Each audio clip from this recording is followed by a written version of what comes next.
Schizophrenia by Rochelle Barber. What is schizophrenia? Schizophrenia is a debilitating neuropsychiatric illness. Approximately 1% of the population is affected by the disorder. Schizophrenia is a long-term mental disorder of a type involving a breakdown in the relation between thought, motion, and behavior, leading to a faulty perception, inappropriate actions and feelings, withdrawal from reality and personal relationships, into fantasy and delusion, and a sense of mental fragmentation. The illness typically strikes young people when they are maturing into adulthood.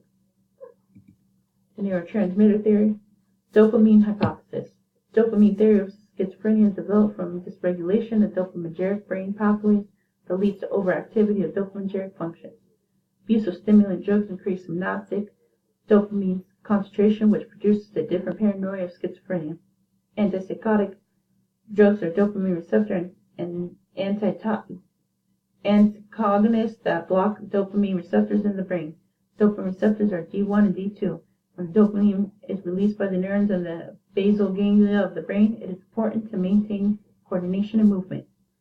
Antipsychotic drugs have an affinity for the D2 receptor, but the affinity has the best effective clinical dose of antipsychotics. Second-generation antipsychotics can be taken and show little to no symptoms of extrapyramidal symptoms.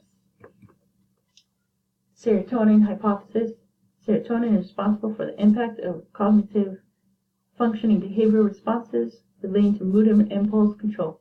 Hypothesis differs in negative and positive symptoms of peripheral depletion of phospholipids, stress, cortical atrophy, and how the dopamine blockade treats positive symptoms of effectiveness. Serotonin hypothesis of schizophrenia suggests that increased sensitivity in postsynaptic serotonin receptors are responsible for several symptoms of schizophrenia.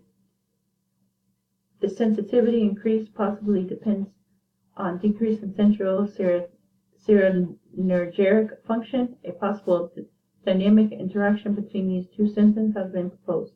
It is hypothesized that 5-HT2 receptor antagonism may be responsible for some of the beneficial actions of antipsychotics.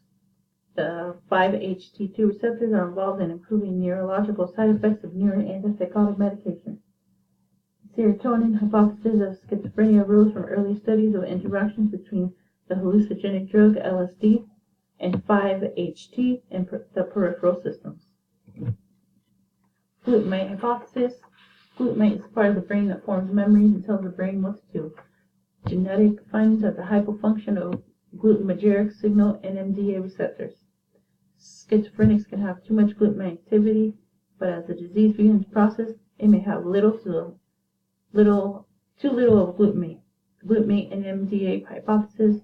Schizophrenia states that the NMDA hypofunction results in excessive release of the excitatory neurotransmitters glutamate and the acetylcholine in the frontal cortex, damaging cortical neurons and triggers the deterioration in individuals with schizophrenia.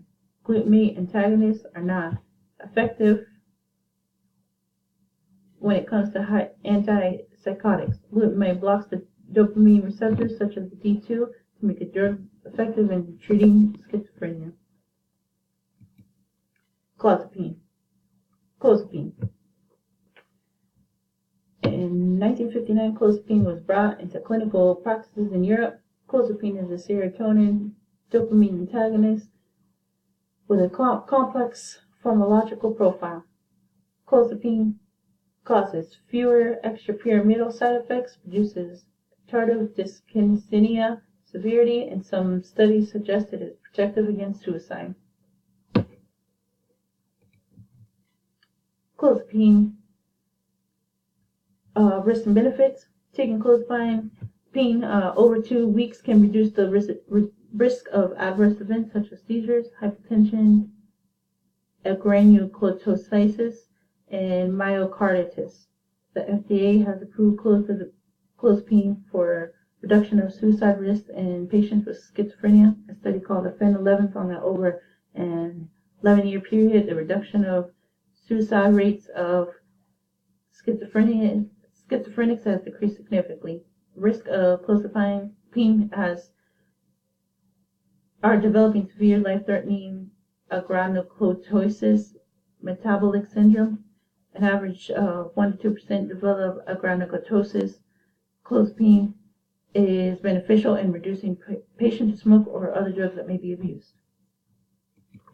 The common side effects. Common side effects of clozapine are sedation, 40% of patients, extreme weight gains, 80% of patients, decrease in seizure threshold, 10%, hypersalivation, 1/3 to 1/2 patients, and constipation, 30%. The mortality of clozapine is that many patients can develop an abnormal heart rhythm leading to a sudden cardiac death. Males have a 5.1 greater early mortality rate than the general population. Females have a 5.6 greater risk of early death. Suicide is the single largest contributor to this excess mortality rate, which is 10 to 13% higher in schizophrenia than the general population. Natural courses. Patients can overcome schizophrenia without medication by building supportive relationships that can help patients recover by being supportive through family, friends, or even support groups. Problem solving and coping strategies, allowing the patient make their own decisions. Therapy, allowing the patient is to be guided through their setbacks. Healthy diets can improve their symptoms.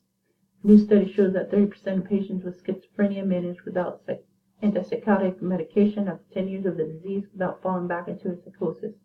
The absence of clozapine treatment was associated with significant all-cause mortality compared with clozapine treatment. When medications are not used to treat schizophrenia, it is most likely the patient will self-harm themselves. Patients who do not take medication are at high risk for mortality. And here are my references.